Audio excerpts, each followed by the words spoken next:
Je voudrais, avant de commencer cette deuxième partie, saluer la présence de Patrick Karam.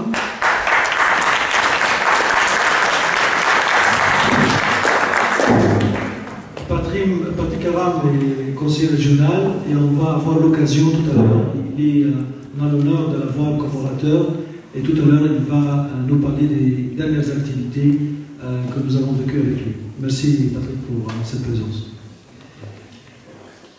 Le premier orateur dans cette deuxième partie est Naguib Koubraïm. Naguib est très connu en Égypte par son courage. Car à chaque fois qu'il y a un événement de discrimination ou de persécution ou d'attaque pour une personne chrétienne ou musulmane ou de n'importe quelle religion, et même quelle que soit la croyance, il a le courage toujours d'agir et d'actionner. Naguib est le président de l'Union égyptienne pour les droits de l'homme et je lui dois personnellement beaucoup. Je l'ai dit hier soir parce que c'est dans son bureau que j'ai décidé avec mon épouse qui est également aujourd'hui là de m'engager, de nous engager pour le travail du respect des droits de l'homme. Donc moi je l'avais lu tout simplement un article, ça faisait plusieurs années que je n'étais pas retourné en Égypte, et j'avais lu un article 2 jours avant mon retour en Égypte avec Naguib Koubraïm qui disait, je ne sais plus quel était le sujet, mais en tout cas j'ai dit tiens, cet homme-là est courageux, est-ce que je vais aller le voir, je vais donner un coup de fil, il m'a reçu dans son bureau. Je ne sais pas si j'ai bien fait parce que depuis je bosse trop dans ce domaine, mais en tout cas je ne le regrette pas parce que c'est vraiment un engagement pour un aspect humain. Naguib est également président d'une association locale pour la propagation de la culture égyptienne. Il est également membre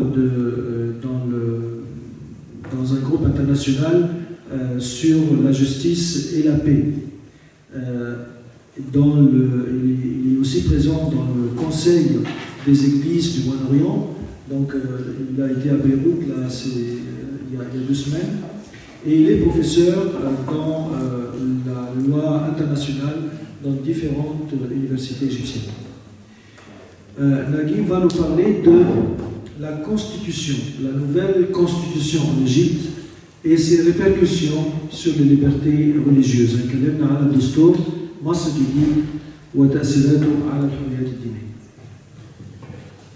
مساء الخير، نعود إليكم بعد الفاصل بعد ما تكلمنا أمس معكم في موضوع الأقباط. Je reviens après la discussion qu'on avait, ou la présentation qu'on a eue hier soir pour parler des Coptes. نتحدث اليوم إليكم عن المعركة التي يخوضها شعب مصر بعد الثورة وهي معركة الدستور. Et nous arrivons à cette lutte, à ce combat que mène aujourd'hui le peuple égyptien, et c'est le combat pour la Constitution. بعد أن سطر شعب مصر تاريخا جديدا ورسم حياة جديدة في التاريخ المعاصر بعد ثورة 30/6. Après que le peuple égyptien a dessiné, a tracé une ligne nouvelle après la révolution du 30 juin. تشكلت لجنة ال50 لوضع الدستور.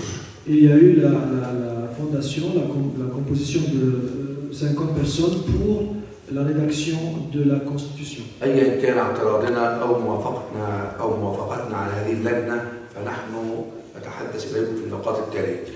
Que nous soyons pour ou contre sur la composition de ce groupe de 50, je vous parlerai des points suivants.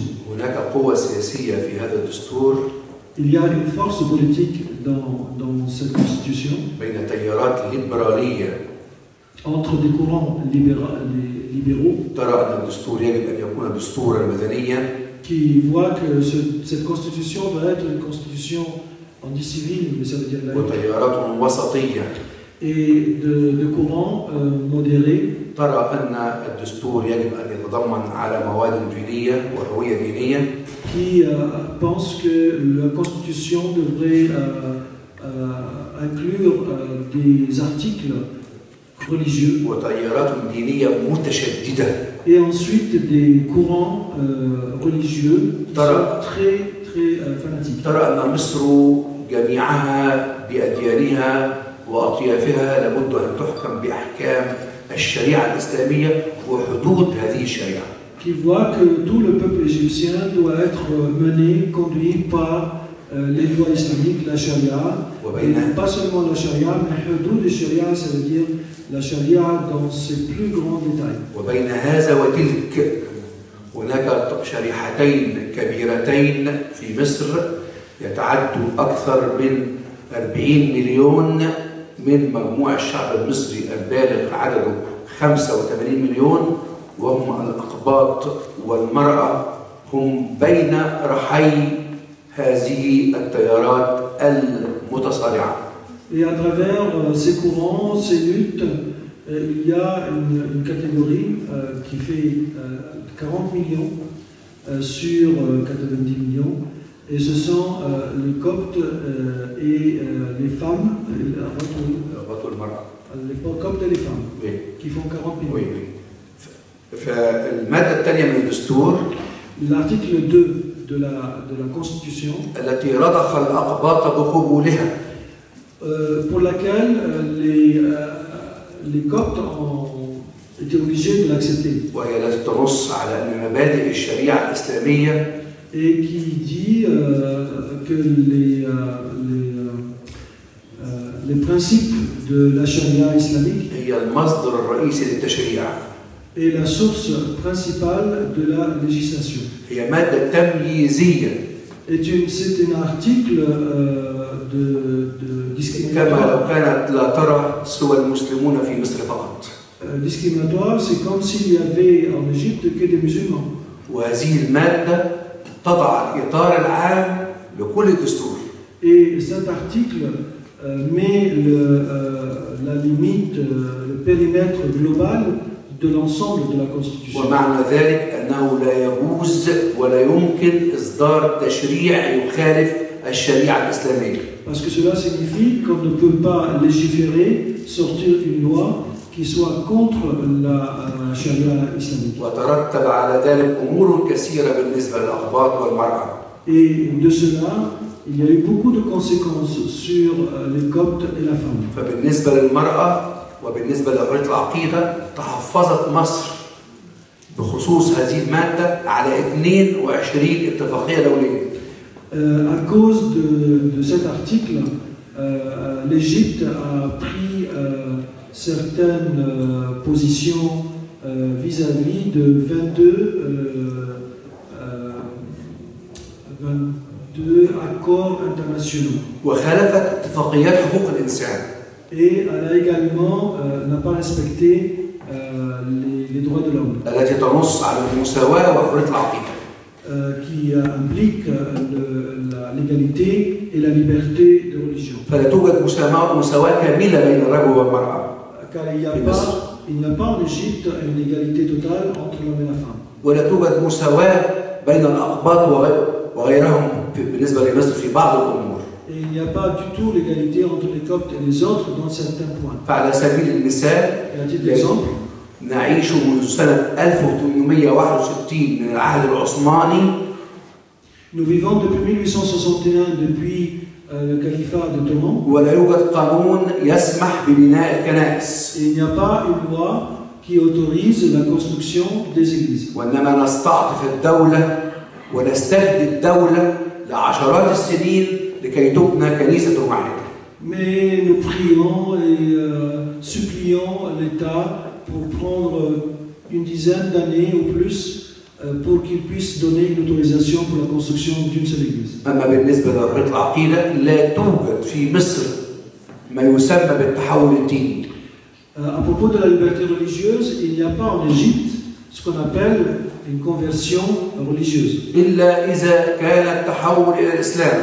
Sauf s'il y a une conversion vers l'islam. فلا يملك أحد أن يتحول من الإسلام إلى أي ديانة أخرى. mais il n'est pas possible qu'il y ait un musulman qui se convertisse وهذا بسبب المادة الثانية من الدستور. à une autre religion, et cela, c'est à cause de l'article 2 de la Constitution. بل أن الأطفال قد حرموا من حنان أمهم بسبب هذه المادة أيضا. Même des enfants ont été empêchés d'avoir leur mère avec eux à cause de cet article. فيما إذا غير الأب أو الزوج ديانته للإسلام.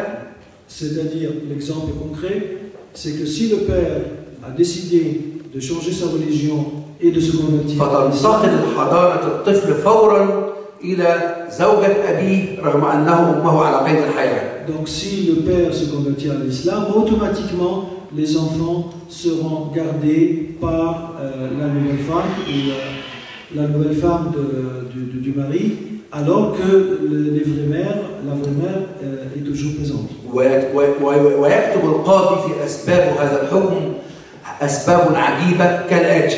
Et le juge cite dans les raisons d'un tel jugement des raisons surprenantes qui sont les suivantes. أنه يخشى بقاء الطفل مع أمه المسيحية.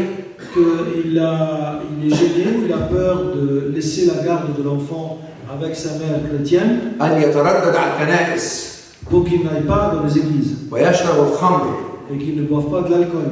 ويأكل ما حرم الله من لحم الخنزير. Et de manger de ce que Dieu a. حاجة عجيبة، حاجة رهيبة، كارثة بسبب المواد الدينية الموجودة في الدستور المصري.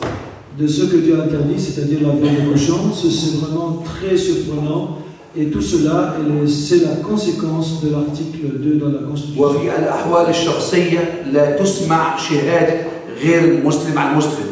Et également dans des relations entre hommes et femmes, il n'y a pas, on peut pas. On n'accepte pas un témoin chrétien. On ne peut pas accepter un témoin de chrétien. وهذا أمر عجيب، وهذا أيضا ينسحب إلى أمور كثيرة في مسألة الولاية. Et là, c'est vraiment très surprenant parce qu'il nous conduit à des choses, on va très loin. لأن القاعدة الشرعية لا ولاية لغير المسلم على المسلم. القاعدة الشرعية لا ولاية لغير المسلم. Pas de tutelle d'un non-musulman sur un musulman. Voilà, pas de tutelle d'un non-musulman sur un musulman. مش عايز أقول إن حاجة صعبة جدا إني قلت كلام من امبارح، بس أنا مش عايزكم تتضايقوا وهقوله تاني. لا يوجد رئيس جماعة مسيحي. Je l'ai dit hier soir, mais je le répète, il n'y a pas un professeur, un doyen d'une université qui soit chrétien. وإذا كان يوجد قضاة مسيحيين لكن يوجدوا في المسائل المدنية، لكن لا يوجد رئيس محكمة جنايات مسيحي. Et même s'il y a des juges chrétiens, mais ils se trouvent dans les tribunaux administratifs ou civils, mais ils ne se trouvent pas dans les tribunaux concernant les crimes. ولا يوجد محافظ مسيحي. Et il n'y a pas non plus un préfet chrétien. ولا يوجد مدير أمن مسيحي. Et il n'y a pas un responsable de sécurité, un policier chrétien. ولكن في بعد ثورة 30/6 التي أذهلت العالم وقدم فيها الأقباط الكثير والكثير من التضحيات، من حرق الكنائس 102 كنيسة، وأيضا أزهقت أرواح الأقباط وقتل الأقباط. هل يقبل الأقباط دستور لا يمثلهم، لا يوجد فيه تمثيل؟ Après la révolution du 30 juin, pour laquelle les Coptes ont payé un grand prix, est-ce que les Coptes vont accepter une nouvelle constitution qui ne respecte pas leur présence après tout le prix qu'ils ont payé? عشان كده طالبنا في الدستور الجديد يكون في مادة انتقالية. Pour cela, nous avons demandé dans la nouvelle constitution qu'il y ait un article pour les périodes تعرف التمييز الإيجابي qui est la discrimination positive طبقا للقانون الدولي selon la loi internationale. يكون في حصص أو مقاعد للأقباط والمرأة Pour qu'il y ait une partie, un pourcentage de sièges pour la في femme, مرحلة أو مرحلتين. pour la femme, pour les Coptes, pour un cycle ou deux cycles parlementaires. وإلا سوف يظل الأقباط محرومين من حقوقهم السياسية. Sinon, les Coptes vont rester pour toujours sans possibilité d'avoir accès à la politique لسنين عديدة. pour plusieurs années. كما كان حالهم في عهد مبارك الرئيس الأسبق لمدة 30 سنة أو أكثر، كان نسبتهم في البرلمان 1.5%. Comme c'était le cas pendant toute la période du régime Moubarak, 30 ans ou plus, où le pourcentage au Parlement était pas plus que 1%. حتى أنه يجوز زواج بموجب هذه المادة أيضا يجوز زواج المسلم من المسيحية. Et également, toujours dans le cadre de cet article, il est possible pour un musulman d'épouser une chrétienne. ولكن لا يجوز العكس. Mais l'inverse n'est pas possible. حينما يقول حتى أن هناك طوائف أخرى أيضا من المصريين محرومين أيضا بموجب هذه المادة وهي البهائيين. Il y a également d'autres confessions musulmanes qui sont les Bahaïs, qui ne sont pas musulmans, je pense. Bon, mais en tout cas, une autre minorité qui se trouve en Égypte et qui souffre à cause de cet article. لا يستطيع البهائي أن يثبت أنه بهائي في بطاقته الشخصية. Le Bahaï ne peut pas mettre dans sa marche plus. خلاص. Le Bahaï ne peut pas mettre, parce que dans la carte d'identité on met la religion, et bien le Bahaï n'a pas le droit de mettre sa religion et Bahaï. ولا يستطيع أولاده أن يدخلوا المدارس أو الجامعات بموجب هذه الصفة. Les conséquences, ces enfants ne peuvent pas entrer ou entrent avec énormément de difficultés dans les écoles et les universités. أما الذين قاموا طبقا لهذه المادة التي تخلق جو التعصب ومناخ التعصب في مصر. Et cet article qui a créé le fanatisme, parce qu'il y a du fanatisme en Égypte, واستعلاء الأغلبية على الأقلية. Et la suprématie de la majorité sur la minorité. فقد هدمت الكنائس. Pour cela, il y a eu des destructions d'églises. وقتل الأقباط. Et de tueries de Coptes. وهناك مذبحة مسبيرو الشهيرة. Et il y a le massacre de Maspero très connu. ومذبحة القديسين. Le massacre de l'église des deux saints. دون أن يقدم أحد إلى محاكمة حتى الآن. Et personne n'a été amené en justice jusqu'à aujourd'hui. وكما لو كان الأقباط من دولة أخرى ومن رعاية من دولة أخرى. Comme si les Coptes venaient d'un autre pays ou d'une autre planète et qui ne sont pas ولكن في هذا المؤتمر citoyens habituels. نعلن نحن 17.5 مليون قبطي. Nous déclarons dans cette conférence و3 مليون قبطي في الخارج. Nous sommes 17 millions de Coptes. سوف نخرج بالمظاهرات الحاشدة رافضين هذا الدستور الذي يقصي الأقباط والمرأة. وشكرا.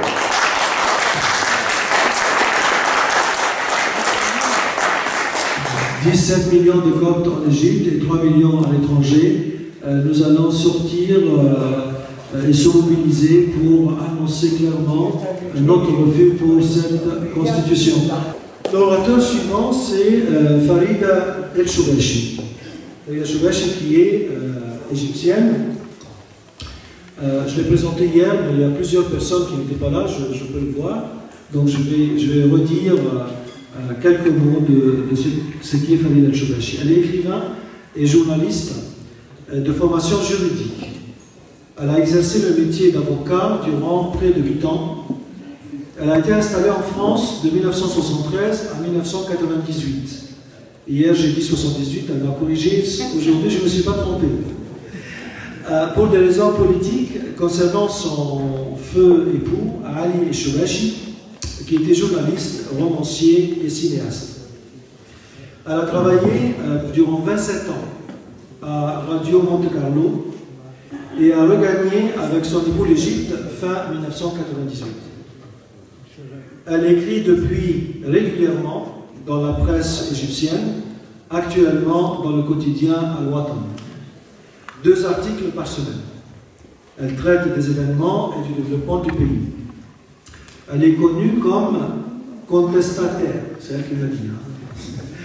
Contestataire au régime qui ont suivi la disparition de Nasser, en qui elle croit qu'il est le leader qui était à l'écoute de son peuple et surtout des démunis.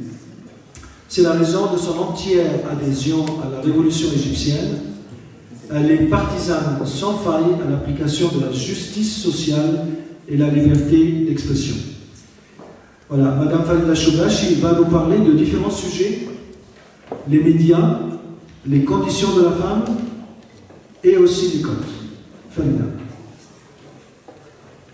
صباح الخير ولا صباح الظهر. Bonjour à tous.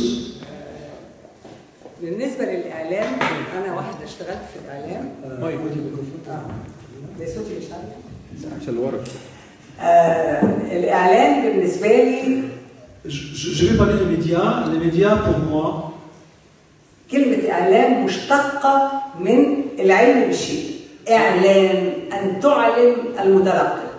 En arabe, I'lam, ça veut dire apprendre. Voilà. Oui, يعني le droit du téléspectateur ou du lecteur, celui qui écoute une radio, d'apprendre. C'est apprendre. يعني تعلمه بالحقيقة. Ça veut dire connaître la vérité. أيا كانت. Quelle qu'elle soit. يعني ما اقدرش مثلا اشوف مظاهره بترمي قنابل مولوتوف على حد. Par exemple, je ne peux pas voir une manifestation où ils jettent des bombes sur les gens. واقول ده بيرموا ورد. Et on dit qu'ils sont en train de jeter des fleurs. يبقى انا كده كذابه. يعني je serai menteuse. وبضلل. Et je trompe. في الإعلام في الدول العالم الثالث عموما les médias dans les pays en voie de développement دايما خاضعين للسلطة إلى حد بعيد. Ils sont dépendants sous l'autorité du pouvoir de façon très forte. لكن بيضيعوا المصداقية بتاعتهم. Et ils perdent leur crédibilité. إذا لم يراعوا حد أدنى من الموضوعية. S'ils ne respectent pas un minimum de subjectivité. وعايزة أقول إنه بعد تجربتي في فرنسا. Je peux dire qu'après mon expérience en France. حتى ده موجود في فرنسا. Je vois que cela existe aussi en France. يعني الحاجات اللي بتجينا من المنبع من السورس يعني أخبار. Donc les informations qu'on reçoit de la source. بتكون الصياغة بتاعتها هي اللي بتوجه، يعني الصياغة هي اللي بتوجه. Donc la manière de rédiger, elle est plutôt d'une façon qui est orientée. هضرب مثل صغير جدا. Je vais donner un petit exemple. كل البرقيات اللي كانت بتيجي في السبعينات. Tous les messages urgents qui nous arrivaient dans les années 70. كانت بتصف الفلسطينيين. Elle décrivait les Palestiniens بالإرهابيين. En tant que terroristes. يعني ممكن إسرائيل مثلا تقول إنها قتلت 4 إرهابيين. Par exemple, Israël peut dire qu'elle a tué 4 terroristes. ويكونوا ال4 إرهابيين دول أسرة فيها رضيع عمره 6 أشهر مثلا. Et à titre d'exemple, ça pourrait être ces 4 terroristes, ce sont une famille de 4 personnes dont un enfant. فالإعلامي الحر. Donc les médias libres. هو اللي بيكون دائما في صراع لإجلاء الحقيقة. L'homme de médias libres, il est toujours en lutte pour apporter la vérité. في كمان إعلام تحريضي ومضلل. Il y a également un média qui est vraiment pour tromper, incitant et trompeur. وده في ناس بتطالب انك تترك هذا الاعلام بدعوى حريه التعبير. Et tu peux le dire en français. يعني des gens qui prétendent qu'il faut laisser ces chaînes-là comme les chaînes religieuses entre parenthèses parce que c'est la liberté d'expression. فهي الفكره انه ما اقدرش انا اقول على واحد بيقول على نفسه شيخ مثلا. Par exemple, une personne qui se dit un cheikh, un homme de religion musulmane. وكل المداخله بتاعته. Et tout ce qu'il dit dans ce programme télévisé. انه يعني لازم تكره القبطي. Et il faut que tu haies le copte. لازم تقاطعه. Il faut vraiment pas avoir de relation avec lui. لازم تكره العلمانيين. Il faut avoir de la haine pour les laïcs. والديمقراطيين والليبراليين كله يعني. Les démocrates et les libéraux. فده مش اعلام برضه، ده يعني حاجه موجهه. Donc ce n'est pas du média, c'est quelque chose qui est dirigé, orienté. وبننتقل لأن الإعلام بيلعب دور مهم جدا. Et nous devons savoir que les médias jouent un rôle très important.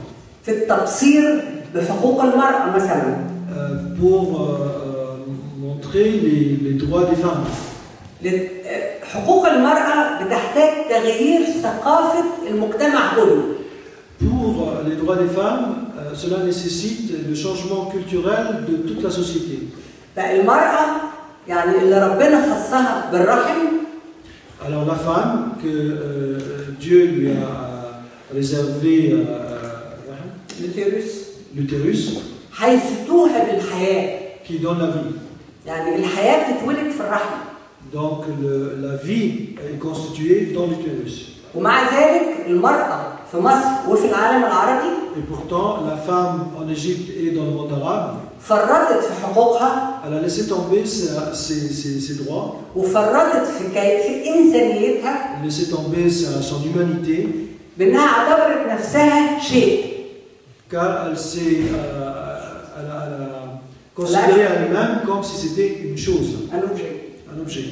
فالشيء ده يعني زي البونبون مثلا، زي الفاصوليا، أي حاجة. Donc cet objet, c'est comme un bonbon, c'est comme des haricots. في كل الأديان ربنا خلق الإنسان. Dans toutes les religions, il y a la création de l'humanité de l'homme. فاللي بتقبل إنه تنكر عليها إنسانيتها.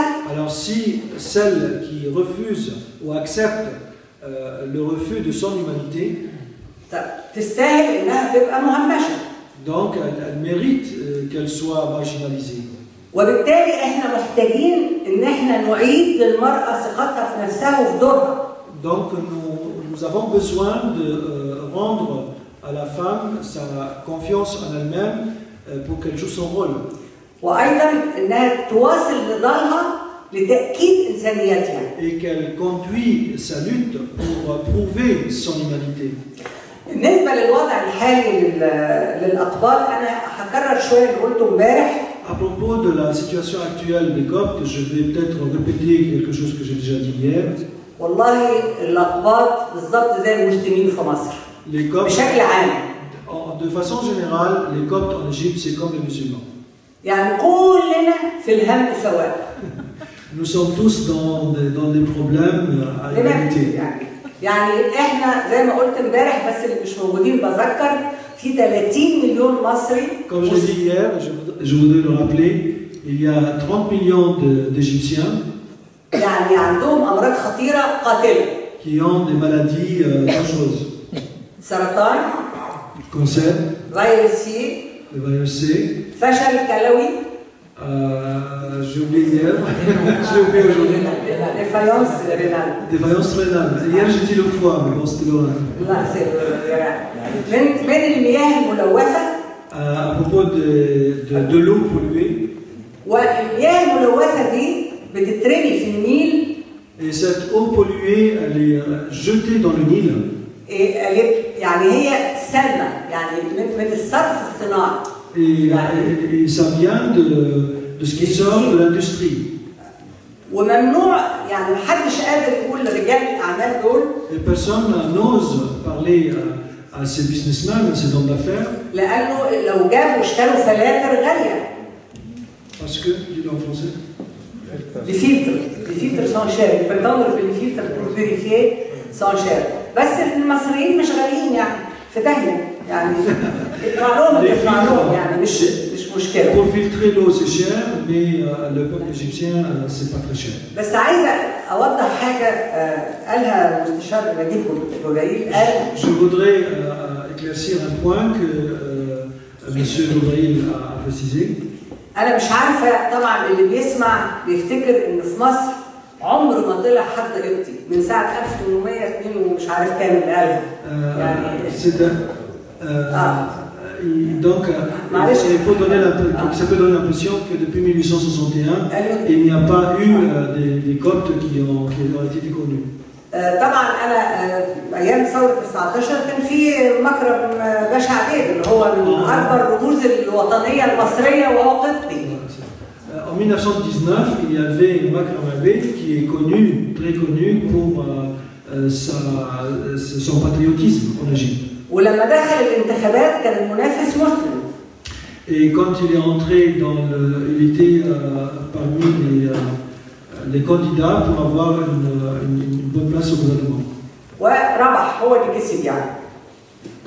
عايزه اقول كمان انه الفريق فؤاد عزيز غالي. Il y a également le général Fouad Aziz Ghali. مسيحي. Il est un chrétien. وكان كان قائد الجيش الثاني. Et il était le leader de la deuxième armée égyptienne. يعني لو واحد قبطي على رأس جيش مصري. Donc s'il y a un copte sur la tête de l'armée égyptienne. يعني ده يعني افتكر حاجة ليها دلالة يعني. C'est quelque chose qui est une démonstration. أيضا اللي حطم خط بارليف. ضابط قبطي. Celui qui a traversé la ligne de Barlève était également un copte.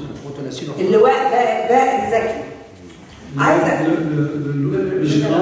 باء زكي ما كانش في البلد ساعتها. المهم عايزه اقول ان الشريعه تطبيق الشريعه احنا عشنا طول عمرنا لغايه من حوالي 43 سنه. Pour l'application de la charia. ما كانش عندنا مشكله في الشريعه ولا كان عندنا مشكله في العلاقات بين الأقباط والمسلمين. Nous avons vécu une période où il n'y avait pas de problème entre les coptes et les musulmans. لكن أنا بشوف إن خطورة النص على تطبيق الشريعة بالشكل الحالي خصوصاً بعد مجيء الإخوان إلى الحكم. Mais je trouve que le danger de l'application de cet article dans la situation actuelle et surtout après que les frères musulmans ont pris le pouvoir. هو إن إحنا تايهين أنه شريعة. C'est que nous sommes perdus. شريعة بديع ولا شريعة مرسي ولا شريعة عاصم عبد الماجد ولا شريعة ياسر برهامي ولا شريعة مش يعني كل واحد بيقول أنا الإسلام دوخونا. On est perdu parce que c'est quelle charia? Il y a la cité des noms de cheikh, de guide suprême des frères musulmans, des membres des frères musulmans, et chacun donne sa propre, des salafistes, chacun donne sa propre version de son interprétation de la charia. هي دي الخطورة في رأيي. Et c'est ça le danger à mon avis. لأنه المادة دي بتتضمن إنك أنت تجرم أو تكفر كل من لا يؤمن بما تؤمن أنت به. Car dans cet article, il y a le contenu que on peut appliquer ce qu'on veut. Tout ce que je pense que je ne suis pas d'accord avec l'autre, on peut tout simplement l'appliquer. أنا عايزة برضو أكرر إن رؤيتي. Je voudrais répéter que ma vision. هي تطبيق العدالة الاجتماعية. C'est l'application de la justice sociale. وإحداث ثورة في التعليم. Et de faire une révolution dans l'éducation. فساعتها هنطلع مش هنحتاج لا قوانين تقول لنا نعمل ايه ولا هنحس باضطهاد لانه بكرر تاني وانا متاكده من اللي بقوله ان في مسلمين اضطهدوا يمكن احيانا باقصى ما يضطهد به الاقباط. Je voudrais aussi ajouter qu'il y a des musulmans qui ont été discriminés ou persécutés de façon encore plus violente. Je vous remercie. Notre orateur suivant, c'est Sarwa Bechit.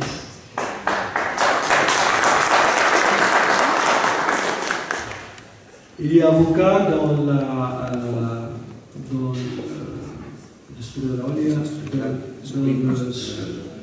le tribunal constitutionnel suprême. Il est président de l'Observatoire de la citoyenneté et des droits de l'homme. Il est également secrétaire général pour un groupement copte égyptien. Et il a traité plusieurs sujets concernant les affaires politiques lorsque le président Morsi a pris sa présidence, comme le Parlement qui était à dissoudre, comme le Sénat qui était à dissoudre et d'autres sujets politiques.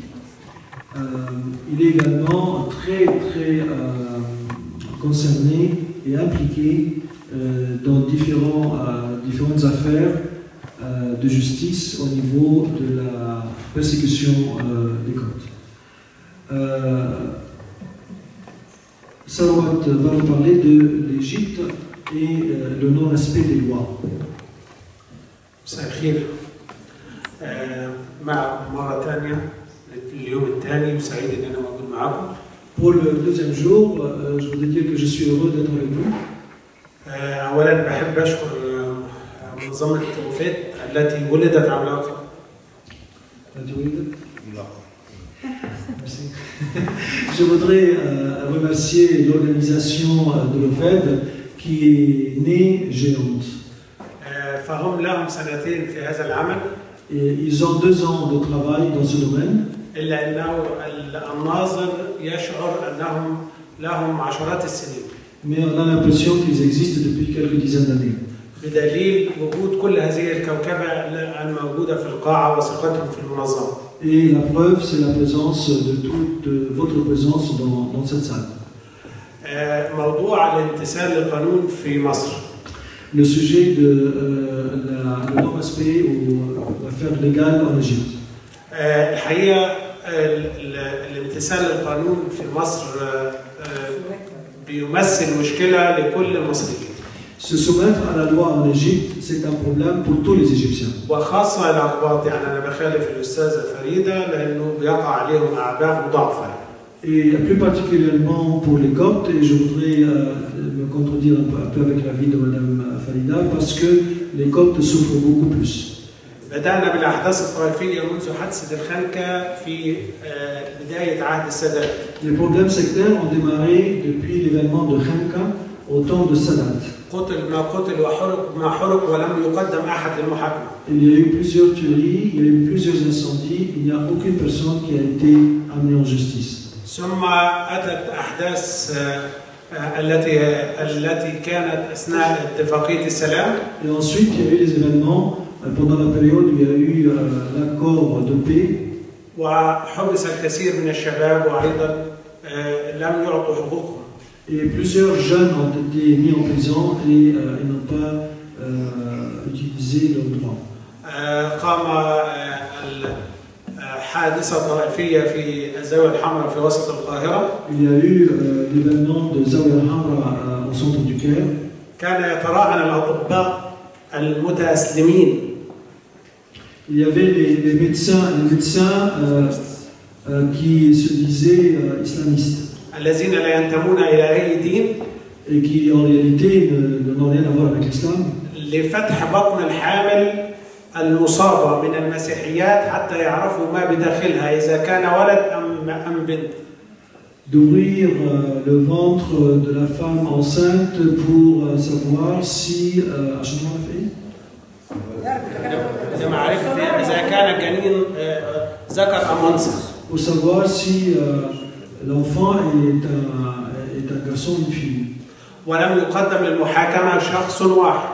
Et il n'y a pas eu un seul de ces médecins qui a été amené en justice. من الجماعات الإرهابية الملقبي أنفسهم بالجماعات الإسلامية. De ces groupes extrémistes qui se disent des groupes musulmans islamistes. ثم أتت مذبحة صنبو في ديروت في أسيوط في سنة 86. Et ensuite, il y a eu le massacre de Beyrouth en 1986. وكثير من الأحداث الطائفية. Et plusieurs événements sectaires. لم يقدم فيها أحد للمحاكمة. Aucune personne n'a été présentée en justice. عدم الامتثال للقانون حدثت مذبحة في صعيد مصر في الكشك. Aussi également parmi les exemples de non-respect de la loi. عام 99 لم يقدم إلا مسيحي وكأنه هو الذي قتل أشقائه وأخوته وأبناء عمومته. Le massacre de El Koch qui a été en 1999 et le seul qui a été amené en justice était un copte, comme si c'était lui le responsable de ce massacre de copte. رغم معرفة من القاتل. Alors que les vrais criminels sont connus. ولكن كل هذا نأتي إلى مرحلة ما بعد 25 يناير. Mais on arrive après tout cela à à la période de l'après 25 janvier, la Révolution. وكانت قمة عدم الامتثال للقانون. Et là, c'était le sommet de la non-application de la loi. جرت موقعة الجمل والتي قام بها الإخوان المجرمون. Il y a eu l'événement de site du Gamal et en réalité, ce sont les frères musulmans qui étaient responsables. ولم تحقق العدالة فيها حتى الآن. Et jusqu'à aujourd'hui, il n'y a pas eu l'application de la justice. قام الإرهابيون في أطفيح في الجيزة. Et les terroristes dans Atfir, à Giza, بهدم الكنيسة لمدة 36 ساعة. ils ont, pendant 36 heures, ils ont détruit l'église. لمدة 36 بهدم الكنيسة لمدة 36 Ils ساعة. ont procédé à la destruction de l'église durant 36 heures. C'est décédé avec un coup de pioche. قاموا بتصوير كل هؤلاء المجرمون. Et tout cela a été filmé. ولم يقدم أحد للمحاكمة. Aucune de ces personnes n'a été amenée à la justice. ثم بعد ذلك هدم الكنيستين في إمبابة. Ensuite, la destruction de 2 églises à Mbaba, وقتل الأبرياء. qui est et du massacre des gens innocents. ولنعترف جميعا Et nous devons reconnaître tous أن بعد ثورة يناير سيطر المجرمين على مصر. Après la révolution de janvier, les criminels ont pris le pouvoir, ont mis la main sur l'Égypte. من الذين يلقبون نفسهم بالإسلاميون وهم عن الإسلام بعيدين. De ceux qui s'appellent des musulmans, mais ils sont vraiment de l'islam, ils sont vraiment très loin. هذه رسالة أرسلها للعالم الغربي. C'est un message que je voudrais lancer, envoyer au monde occidental. لحكوماته التي تساعد الإخوان والمجرمين وما زالت تساعد. Pour les gouvernements qui appuient et soutiennent les frères musulmans qui sont des criminels et qui continuent à le faire. وإذا كنا فقدنا الثقة في الحكومات الغربية. Et si nous perdons la confiance dans les gouvernements occidentaux, فنحن الآن نعول على الشعوب. Et maintenant, nous voulons en parler au peuple. ومثقفين هذه البلاد. Et les gens cultivés de ces peuples. لأن مصر رمانة الميزان. Car l'Égypte est un pivot dans la balance. وإذا تفتتت مصر. Si l'Égypte est morcelée, أتت الكوارث على العالم بأسره. Il y aura des conséquences catastrophiques sur le monde entier. وبخاصة الشرق الأوسط. Et plus principalement pour le Moyen-Orient. فإذا كنا اليوم نقول إنه باريس عاصمة النور. Si nous disons aujourd'hui que Paris c'est la capitale de la lumière, فعلى مدار 7000 سنة. Durant 5000 ans, كم كانت مصر هي الشعاع والنور. L'Égypte était le phare de la lumière. وأيضا العلم والمعرفة. Et également la science et la connaissance. في 22 في شهرين في السنة. Durant 2 mois dans l'année. 22 سبتمبر و22 فبراير. Le 22 septembre et le 22 février. يتعامد الشمس على وجه الملك رمسيس. Le soleil vient sur le visage, le profil du roi Ramsès. لمدة 20 دقيقة. Durant 20 ans. Durant 20 minutes. يوم ميلاده ويوم جلوسه على العرش.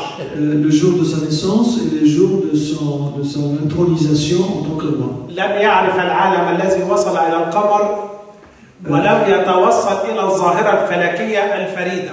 Le monde entier, le monde qui a réussi à mettre les pieds sur la Lune n'a pas réussi à savoir ce phénomène qu'il a expliqué. وهنا نقول لمن يريد من الحكومات الأوروبية لتدمير مصر. Nous voulons dire aux gouvernements occidentaux qui souhaitent la destruction de l'Égypte مصر بقية. Que l'Égypte demeurera. لأنه في الكتاب المقدس قال مبارك شعبي مصر. Dans le livre, dans la Bible, on voit un des versets. شعبي مصر أي خاصتي. Mubarak, ça veut dire béni soit l'Égypte mon peuple. وأيضا في القرآن الكريم. Il dit l'Égypte mon peuple. قال dans le Coran. ادخلوا مصر إن شاء الله آمنين. Et il a dit entrer en Égypte avec la volonté de Dieu, mais en paix. كما أن مصر كانت مزار وحماية لمعظم الأنبياء العهد القديم وكذلك السيد المسيح. Et également, l'Égypte était un pays qui a reçu tous les prophètes, plusieurs prophètes de l'Ancien Testament, y compris Jésus-Christ. فأتى الإخوان المجرمين Et maintenant viennent les frères musulmans qui ودمروا كل القيم. Et ils ont détruit toutes ces valeurs. القانونية والأخلاقية. Les valeurs légales et les valeurs comportementales. فبعد أن أتى مرسي ب5 أيام 5 jours après que Morsi a pris le pouvoir, قام بتحطيم حكم قضائي لأعلى محكمة في مصر وهي المحكمة الدستورية. La première chose qu'il a faite, c'était de détruire un des jugements de la plus haute autorité légale en Égypte. Qui est la Cour constitutionnelle, la haute Cour constitutionnelle. والمحكمة الدستورية العليا في مصر ثالث محكمة في العالم. Et la haute Cour constitutionnelle en Égypte est considérée parmi la troisième position dans le monde. وأصدر قرار ديكتاتوري بعودة البرلمان. Et il a fait un décret présidentiel, mais il dit dictatorial, pour le retour du Parlement. الباطل. Et que le Parlement qui était dissous. إلا أننا وقفنا له بالمرصاد. Mais nous nous sommes mis devant lui pour l'arrêter. ذهبنا إلى المحكمة في فجر اليوم التالي. Nous sommes allés au tribunal le lendemain matin. وقمنا بتحديد جلسة. Et nous avons réussi à avoir une séance. وعلى أثرها أنصفتنا المحكمة الدستورية ببطلان قرار مرسي لعودة البرلمان. Et la Cour constitutionnelle a donné son jugement de rendre inapplicable le décret présidentiel de Morsi. وفي كل هذا نجد يد الله التي تساعد مصر. نجد يد الله التي تساعد مصر. Et dans tout cela, nous voyons tout simplement la main de Dieu qui aide toute l'Égypte. فرغم كل الضغوط التي كانت تمارس على الشعب المصري. Malgré toutes les pressions qui sont exercées sur le peuple égyptien. إلا أن الشعب المصري خرج في مظاهرة في ثورة أذهلت العالم. Alors le peuple égyptien est sorti dans une révolution qui a surpris le monde. من له أذنين للسمع فليسمع. À qui a des oreilles qui entendent, qu'ils entendent. ولكن الحكومات المساعدة للإخوان المجرمين Mais les gouvernements qui soutiennent les frères musulmans criminels لا تسمع ولا ترى. N'entendent pas et ne voient pas. فنحن جئنا اليوم. Alors nous sommes venus aujourd'hui. لنقول لهم مصر باقية. Pour dire que l'Égypte restera. بكم وبغيركم. Avec vous et sans vous.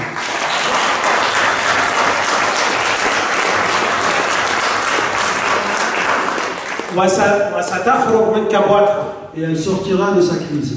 بل أكثر من ذلك سوف تقوم بمساعدة تونس وكذا سوريا واليمن وكل البلاد التي Elle aura même à l'aide ensuite à la Tunisie, à la Syrie, au Yémen. التي تساعد الحكومات الأوروبية وغيرها. Que les gouvernements européens ou d'autres. وهذا الأوباما. Et le président Obama. سوف تظل مصر. L'Égypte restera. سندا لشقيقتها العرب. Elle restera toujours un soutien pour les autres pays. وسوف نطارد فلول الإخوان المجرمين في كل ربوع المسكونة. Et nous allons combattre les frères musulmans criminels partout ailleurs, dans tout le monde. انكسروا في مصر ولن تقوم لهم قائمة بعد ذلك. انكسروا في مصر. Oui, en Égypte, ils ont été écrasés. Ils ont été écrasés. Et nous le souhaitons aussi pour les autres pays. نعدكم بذلك. Et nous vous le promettons que cela arrivera. وأخيرا أشكر أوفيد. À la fin, je voudrais encore une fois remercier Ophel. أنها أتاحت لنا أن نكون معكم اليوم. De nous avoir laissé cette opportunité d'être avec vous aujourd'hui. مع الوعد على بقاء مصر قوية. Et avec la promesse que nous trouverons قادرة على مجابهة كل شرور الأشرار. forte et qui est capable de se mettre contre tout ce qui est méchant. فرغم كل ما فيها من مشاكل إلا أننا نحبها ويحبها العالم. Malgré tous les problèmes que nous avons, nous l'aimons et le monde entier l'aime. وأخيرا فلنقول جميعا كمصريين لن نقول ماذا أعطتنا مصر بل سوف نعطي نحن لمصر.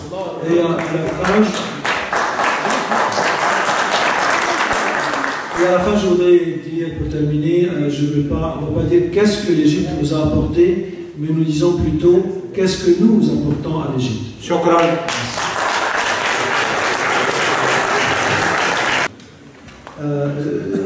Je n'avais pas fait attention, mais je voudrais aussi saluer le représentant de l'ambassade d'Égypte. Merci beaucoup pour cette présence, c'est un honneur pour nous. Un grand merci.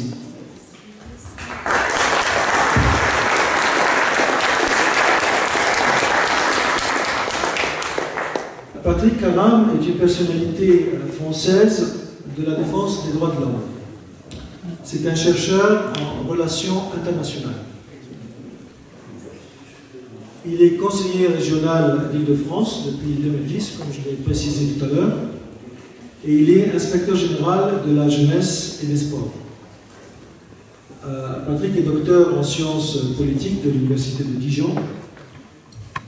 Je ne vais pas faire dire tous ses diplômes, mais juste pour dire qu'il est aussi titulaire de droit international, public et organisation internationale de la Sorbonne.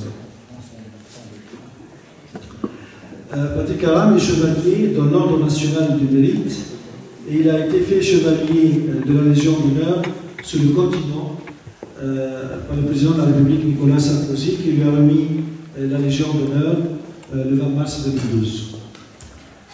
Alors, notre relation avec Patrick Karam, en tant a énormément évolué ces derniers temps. Et nous l'avons rencontré il n'y a pas plus que, je pense, 6 mois. Et Patrick est d'origine libanaise, mais il est né en Guadeloupe, et donc il ne parle pas l'arabe. Mais il est très très sensible à tout ce qui se passe au Moyen-Orient, du fait de son origine. Nous l'avons invité à plusieurs reprises dans des manifestations de soutien au peuple égyptien. Et là, ce n'est pas une question copte, c'est une question de soutenir ce qui s'est passé en Égypte et les musulmans libéraux avec les coptes, avec les femmes.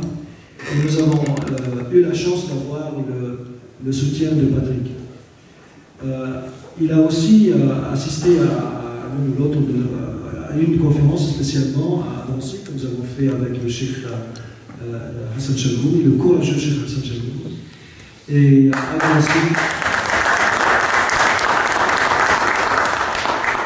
à Nancy aussi, Patrick Karam a été très touché par un témoignage d'une femme que j'avais rencontrée dans le bureau à Naguib. Donc on se retrouve presque tous les trois à l'origine de la même chose, cette dame qui avait eu sa fille kidnappée et convertie à l'islam par force, et mariée par force à un musulman terroriste, et qui n'a jamais plus revu.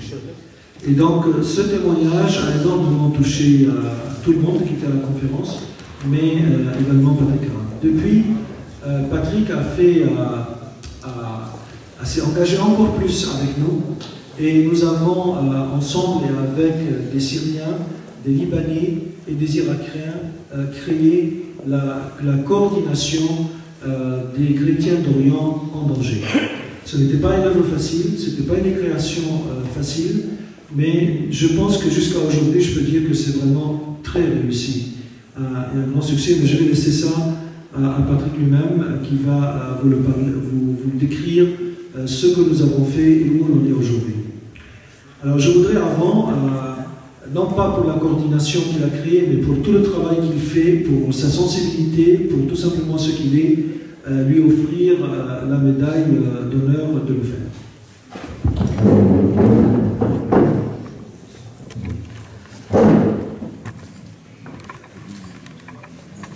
C'est l'occasion de prendre des photos, s'il vous plaît.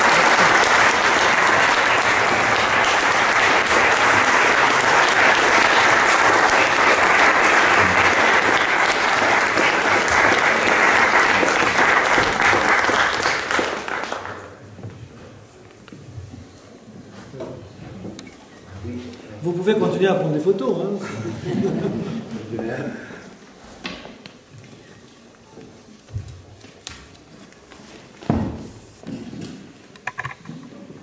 Merci.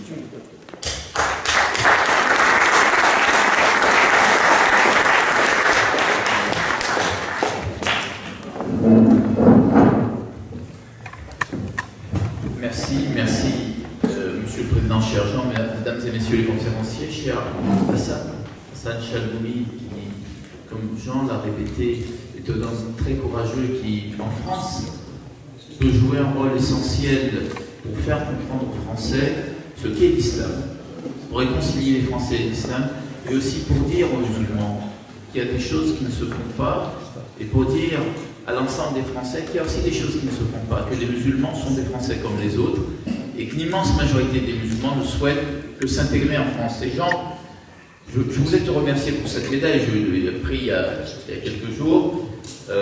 Merci pour cette médaille, j'y suis très sensible, et je voulais surtout te féliciter pour le combat que tu mènes. Tu as dit tout à l'heure que c'est cette rencontre avec toi qui a conduit à mon engagement, et c'est vrai. J'ai décidé de m'engager sur la question des chrétiens d'Orient après avoir été dans des manifestations organisées par le FED, après être allé aussi dans une conférence que tu organisais, entendu des témoignages, entendu aussi Maître Bécrit. Là, madame, en vous entendant, là aussi je suis conforté dans l'engagement que nous avons aujourd'hui. C'est un engagement qui est en train de monter en puissance, on va en parler tout à l'heure. Je suis conforté dans cet engagement-là. La France, l'Europe et le monde doivent comprendre qu'il n'y a pas d'autre choix que de permettre à toutes les religions, et en Orient, notamment aux juifs, aux chrétiens et aux musulmans, de vivre ensemble, de vivre en harmonie, de vivre comme ils l'ont fait pendant des millénaires. Et il n'y a pas de raison que ça s'arrête. Et ce sont nos amis, nos frères orientaux qui peuvent nous apprendre à nous, Français. Là, je me place du côté français, même si je suis d'origine libanaise, je ne parle pas l'arabe. Je me sens parfaitement intégré à la France. Mais c'est à vous de nous expliquer comment vous faites, comment vous avez fait pendant tous ces siècles pour vivre ensemble. Et le fait qu'aujourd'hui, on sent en France une montée de menaces contre les femmes, contre les chrétiens, contre la coexistence, le vivre ensemble, eh bien, pose aussi en France la question de l'islam. Il faut être très clair aujourd'hui. Le combat que nous menons avec la coordination chrétien d'Orient en danger est aussi un combat pour les musulmans en France. Il y a forcément un lien, il y a une réciprocité. Il y a 2000 mosquées ici. Les musulmans tentent de s'intégrer, certains sont intégrés, certains vivent en France depuis des dizaines d'années. Nous sommes déjà à la 3e, 4e génération pour des vagues arrivées dans les décennies passées. Il ne faudrait pas que tout ça soit remis en question, simplement parce que les Français ont peur, interprètent mal, décryptent mal ce qui se passe ailleurs, sur d'autres sols. Et c'est ce qui se passe. Vous avez remarqué que depuis 2001, il y a une intolérance en France, en Europe, en Occident en général, une intolérance qui grandit contre l'islam. Ce n'est pas une intolérance en réalité, c'est une non-compréhension de ce qui se passe. On mélange tout. On mélange nos voisins, le médecin qui nous soigne, le professeur qui enseigne à nos enfants. On le mélange avec une poignée de fascistes qui font des attentats, qui déciment des citoyens avec qui les musulmans vivaient depuis de très nombreuses années, qui s'en prennent à leur liberté. On mélange le fait que ces chrétiens qui vivent dans ces régions, mais ces minorités en général, puisque j'ai aussi entendu parler des minorités qui ne peuvent pas accéder à l'université en Égypte et qui ne peuvent pas accéder à la médecine tout simplement parce que leur religion n'est pas sur les cartes d'identité. Eh bien, c'est une négation de l'humain, c'est une négation du Coran, mais Hassan Chalgoumi peut en parler mieux que moi. Moi, je resterai sur le registre laïque. Et je le dis très clairement, il n'est pas question d'accepter que la chrétienté, les chrétiens disparaissent des terres d'Orient. D'abord parce qu'ils sont chez eux. Et ils sont là depuis 2 millénaires.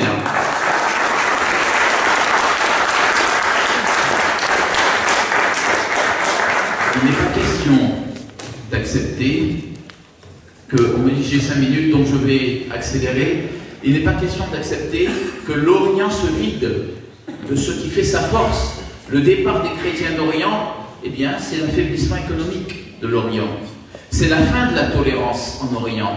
C'est des minorités autres que les chrétiens exposées, parce que quand ça commence avec les chrétiens, la machine infernale de la répression continue avec les autres.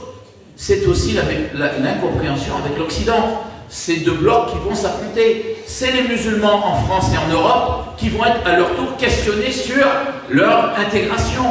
Ce sont des conséquences en chaîne. Et on ne peut pas l'accepter. Ce qu'on souhaite, et c'est le titre de la conférence, c'est la cohabitation pacifique entre christianisme et islam.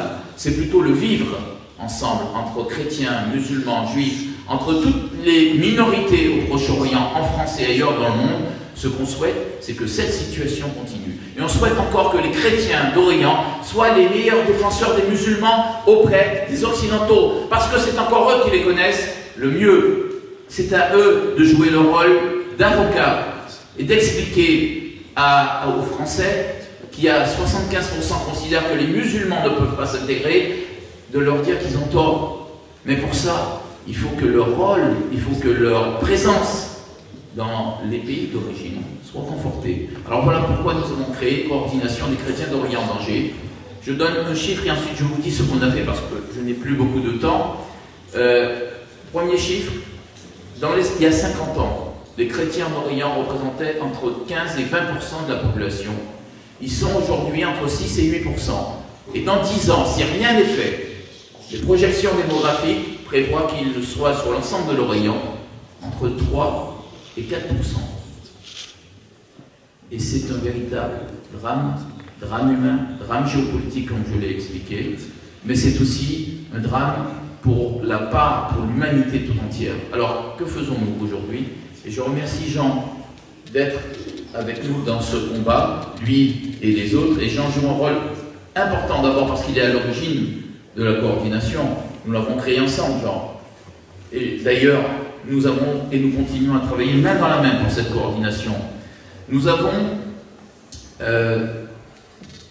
fait paraître une pétition signée par des religieux et des laïcs de tous ces pays et de toutes les tendances politiques, et parfois même opposés, comme au Liban, qui se combattent, mais qui se sont entendus sur un point: la présence chrétienne est indispensable en Orient, une pétition dans le Figaro. Nous avons fait une conférence de presse, et à cette conférence de presse, nous avons lancé un site internet, et surtout, nous avons défini nos lignes forces.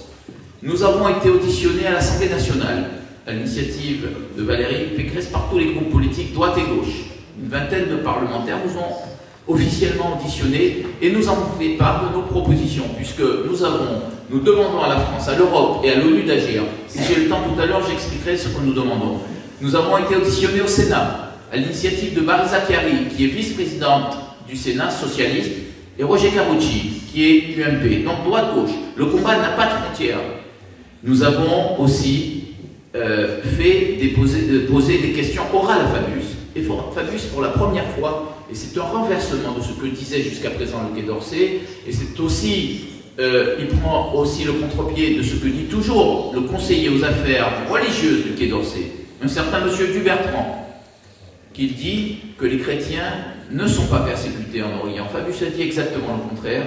Il a dit qu'ils sont pourchassés, ils sont liquidés, et que la France ne peut pas l'accepter. Nous avons continué nos rencontres politiques. Nous étions jeudi avec Nicolas Sarkozy. Il s'est engagé, il connaît parfaitement la situation, il s'est engagé, puisqu'il continue à voyager, il voit le roi du Maroc dans 15 jours. Avant ça, il était dans un certain nombre de pays, il a des amitiés très solides dans des pays arabes. Il s'est engagé à parler à tous ses interlocuteurs de cette question-là. Il s'est engagé à intervenir pour nous, et à un moment donné, il s'est aussi engagé, à un moment donné, à prendre la parole et à dire clairement les choses en France, aux Français et aux Européens. Nous avons fait remettre à M. Ban Ki-moon, secrétaire général des Nations Unies, par le sénateur Cambon, à la tête d'une délégation de parlementaires en mission, notre mémorandum, une note sur les chrétiens d'Orient et leur situation, et sur notre demande, une résolution à l'ONU. Nous voulons qu'il y ait un émissaire à l'ONU chargé de ces questions spécialement, mais nous voulons aussi qu'il y ait une résolution de l'ONU sur la liberté religieuse en Orient. Il y a une liberté religieuse en Occident, il doit y avoir une liberté pleine et entière religieuse en Orient. Nous avons, et cette question a été portée à la connaissance de M. Ban Ki-moon, puisque le sénateur Cambon lui en a parlé très longuement. J'ajoute que des organisations commencent à nous rejoindre de toutes les tendances, et moi je souhaite que les musulmans, que les organisations musulmanes, j'ai pris leur attache, je n'ai pas encore eu de réponse, mais l'imam Hassan Chalgoumi est avec nous dans ce combat, il est toujours le premier. Je souhaite que d'autres musulmans nous rejoignent dans ce combat, d'autres organisations musulmanes ici et là-bas, en Orient, nous rejoignent. Le CRIF a déjà fait le pas. Le CRIF a voté à l'unanimité une résolution nous soutenant, en disant juifs et chrétiens main dans la main. Il faut que ça continue. Lorsqu'on parle de vie humaine, lorsqu'on parle de dignité, il ne doit pas y avoir de barrière.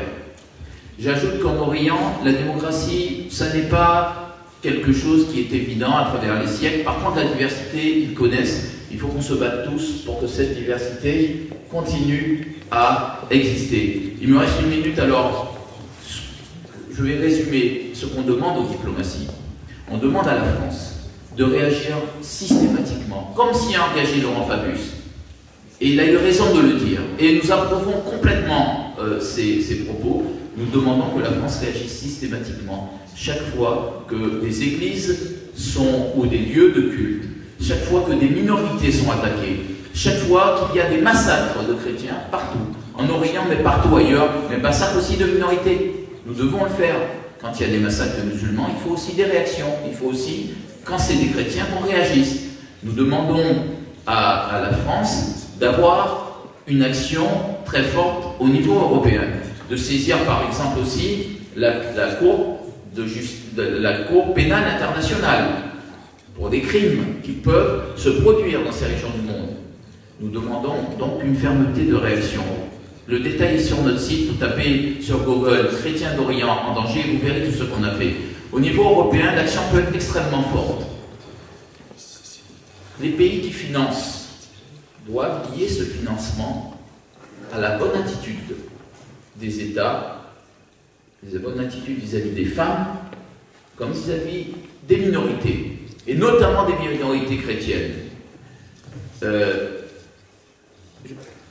Je l'avais déjà dit, donc je le redis, c'était en juin ou juillet, quand tu m'as reçu ici, on s'apprêtait à donner 4 milliards, 3 milliards, 8, l'Union européenne était en train de donner 4 milliards d'euros, le pouvoir égyptien, le président égyptien demandait 5 milliards d'euros à l'Europe, et on s'apprêtait à le donner sans contrepartie.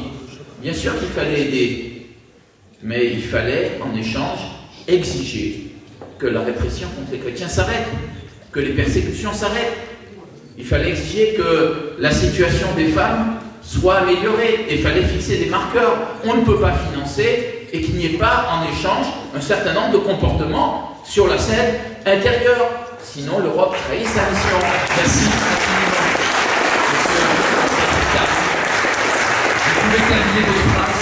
Vous pouvez terminer votre phrase. Alors, sur les Nations Unies, dernier point, il faut une résolution. Il faut pas simplement un émissaire qui interviendrait systématiquement. Il faut une résolution des Nations Unies qui assure dans ces régions du monde, qui assure la liberté religieuse, le respect de toutes les religions. Il ne peut pas y avoir une loi sur le blasphème qui soit instrumentalisée, qui soit dénaturée, qui soit utilisée contre des minorités ou des religions. Ça n'est pas possible. Et là, les Nations Unies doivent prendre leurs responsabilités. Je vous remercie. Merci. Je peux applaudir un homme politique très courageux. Merci infiniment, monsieur Patrick Taran. Amène-moi le café pour le prochain. Ils ont peut-être le café pour tous les autres.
Juste pour dire que Cheikh Sangoum il va dire le dernier mot et ensuite je vais lire la recommandation de la conférence.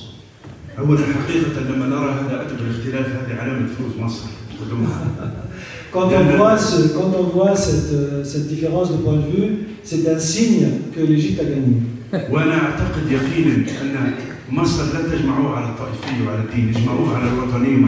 je crois sincèrement au fond de moi que l'Égypte n'est pas basée sur la séparation et la division, elle est vraiment basée sur la citoyenneté et l'égalité. وهذا الذي أنا أؤمن به وأن العالم بأسره الإسلامي والعربي وحتى أوروبا. Et je crois que le monde entier, le monde musulman, l'Europe et même en Égypte. ما يقع في مصر يهمنا. Ce qui arrive en Égypte, ça nous importe. استقراركم استقرارنا. La stabilité de l'Égypte, c'est notre stabilité. فأظن مصلحتكم واستقبالكم يتجاوز بعض الأحداث وإجرام العمليات الإرهابية. Donc votre avenir dépasse largement ces opérations terroristes. فنحن ننتظر منكم شعب مصر حقيقة. Nous attendons de vous, le peuple égyptien, le peuple réel. من أزهره واعتداله. من الأزهر واعتداله. Avec l'Azhar et sa modération. ومن أقباط مصر لأنكم أنتم ستكونون رسالة سلامنا نحن كمسلمين في أوروبا. Et des Coptes d'Égypte parce que vous avez porté un message de paix car nous musulmans en France. السيدة فريدة ذكرت شيء قالت إذا خربوا وخرجوا المسيحيين. La Madame Farida a dit quelque chose d'important. Elle avait dit que si ils font sortir les chrétiens du Moyen-Orient, on va avoir peur qu'ils nous envoient une bombe atomique parce qu'on va considérer que l'islam est de terrorisme. وكذلك السيدة فريدة نخاف نحن المسلمين في أوروبا أول من يهجر من هذا البلد وأول من تحرق مساجدهم. Et moi également, Madame Farida, je peux vous dire que nous, musulmans en France, aussi, on est les premiers à souffrir de ce fanatisme. Et nous sommes les premiers à avoir des mosquées. لذلك تباس الشرق الأوسط، مسيح الشرق الأوسط هو السلام للعالم كله. C'est pour cela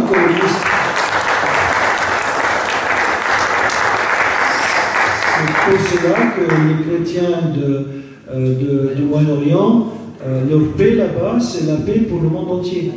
وتمنيت النجيب الأستاذ حقنا لو ذكر كلمة على الجزيرة وشربها. Je voudrais que le docteur Naguib, qui sort dans plusieurs télévisions, qu'il aille dans Al Jazeera, parce qu'Al Jazeera, elle est un peu trop... يذكر سياستها وخربها في العالم العربي واقع. Il faudrait qu'il explique cette tactique de cette chaîne qui est en train de semer du poison dans le monde arabe. Et avec monsieur le préfet, نشكرهم بأنهم اعتنوا هذا وخاصة بالمركز الثقافي الذي يوم الأربعاء يلتقي مع البريفي حتى ينظر في جميع تفاصيل هذه الجامعة التي تصنف إن شاء الله في فرنسا إرهابية.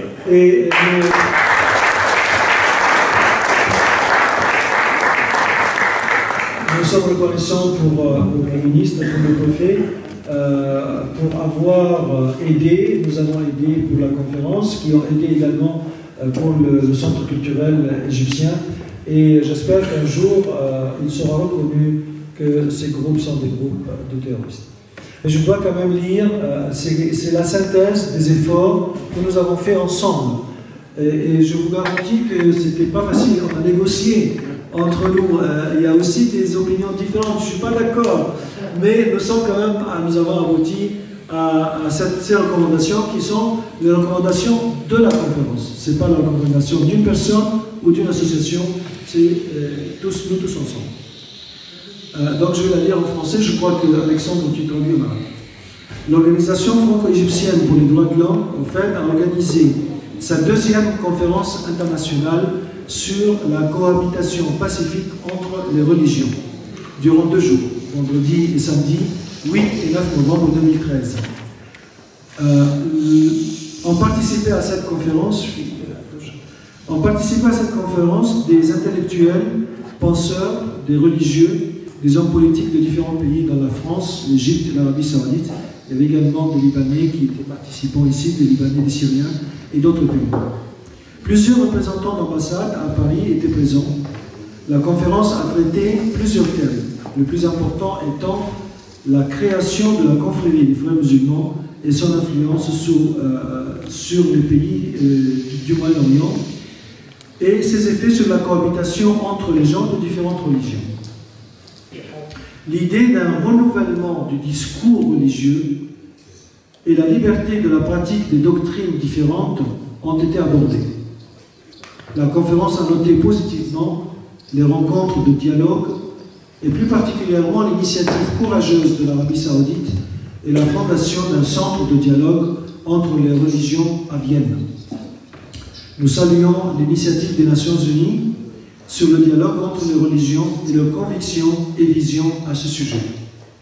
Suite aux présentations et analyses et discussions durant 2 jours, la conférence fait les recommandations suivantes. Il y a 10 points. 1. Insister que le dialogue est le meilleur exemple pour le rapprochement, la communication et les solutions pratiques et réelles. 2. Ce qui est commun entre les religions est plus important de ce qui est en désaccord. 3. Toutes les religions appellent à refuser la violence, le terrorisme, l'extrémisme et appellent à la tolérance, l'amour et la paix. 4. La liberté de pratiquer les rituels religieux, de construire son lieu de culte, est un droit à tout individu sur cette terre. 5.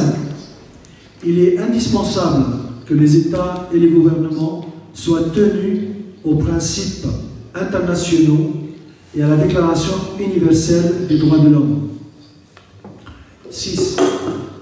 L'importance de l'éducation des médias qui doivent appeler à la tolérance, le respect de l'autre et à la mise en place des lois sur la base de l'égalité, l'application de la justice et le renforcement des punitions de ceux qui attaquent les autres religions et également les extrémistes.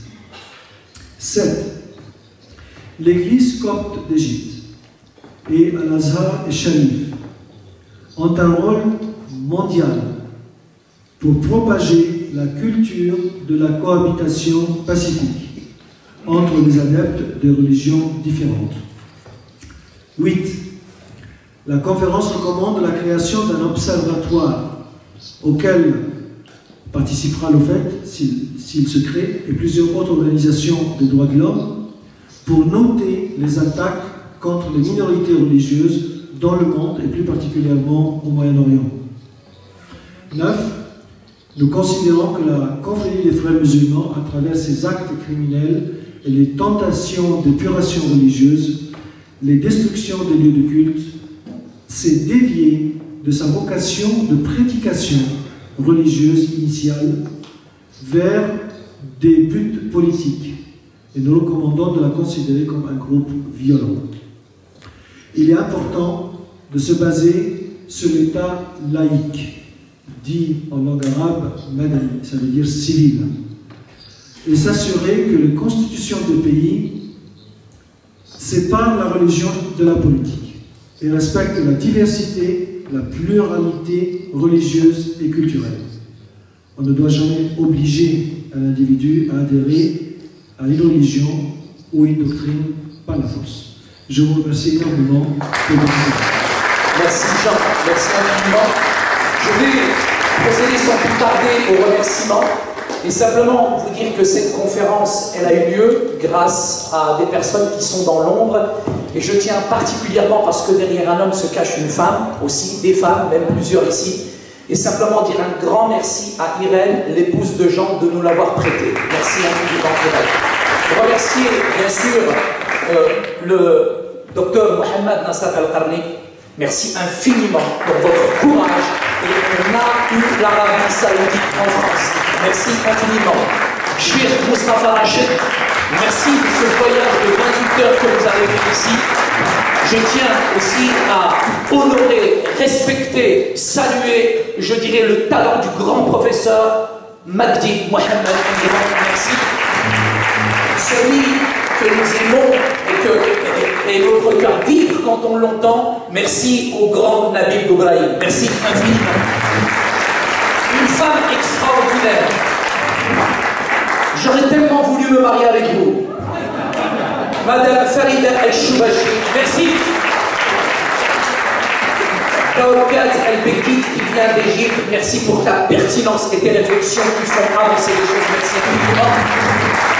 Je tiens aussi à remercier, bien sûr, Madame Karam de votre présence ici. Et cher Monsieur Karam, nous tenons en France à vous dire que vous êtes un homme de conviction, un homme qui véritablement va pousser le débat beaucoup plus loin qu'on le croit. Monsieur Karam, ne nous lâchez pas, on a besoin de vous. Merci infiniment. Je tiens aussi à remercier, bien sûr, les représentants de différentes ambassades qui étaient ici, que ce soit le Bahreïn, que ce soit le Soudan, et que ce soit monsieur, toute la France vous regarde. Merci de faire avancer les choses, monsieur le représentant de l'ambassade d'Égypte. Je tiens aussi à remercier chaleureusement le courageux, le valeureux, l'extraordinaire imam Hassan Chelboumi. Même si on le critique, même si on le condamne, notre avenir n'est pas dans les critiques, notre avenir n'est pas dans la condamnation, mais notre avenir, il est dans des hommes comme ça qui construisent. Merci de l'applaudir, s'il vous plaît. Remercier, bien sûr, toute la douceur, tout l'amour, je dirais cette force qui se dégage aussi de monsieur Mohamed Azizi, le représentant de la mosquée de Paris. Merci infiniment. Je ne veux pas, sans plus tarder, oublier, s'il vous plaît, et j'ai pas le temps de leur dire sur le devant, mais pour moi c'est important de vous le dire, nous remercions ici toutes les personnes qui ont contribué à cette conférence. C'est la deuxième. Et la troisième sera encore meilleure. Donc nous n'écouterons pas les ministères de découragement, même si c'est parfait, nous on a fait avancer les choses. Et ce n'est pas les critiqueurs qui font avancer les choses. Donc je tiens à remercier toute l'équipe de sécurité qui est ici présente. Remercier toutes ces personnes qui ont fait l'accueil bénévolement. Merci infiniment. Merci pour la technique, merci pour le son et merci aussi à toute l'équipe de l'OFED. Vraiment un grand merci. Juste pour terminer, et je termine, je le promets. On a beaucoup parlé des malades. On a parlé des fous. J'étais un malade. J'étais un fou. Mais j'ai rencontré un médecin. Il s'appelle Jésus et il m'a guéri. Il m'a donné tout commandement. Ce commandement me dit aimez Dieu, aimez son prochain comme soi-même, bénissez ceux qui vous maudissent, faites du bien ceux qui vous maltraitent et bénissez vos ennemis. Que Dieu vous bénisse, il n'allait pas et bon sur terre.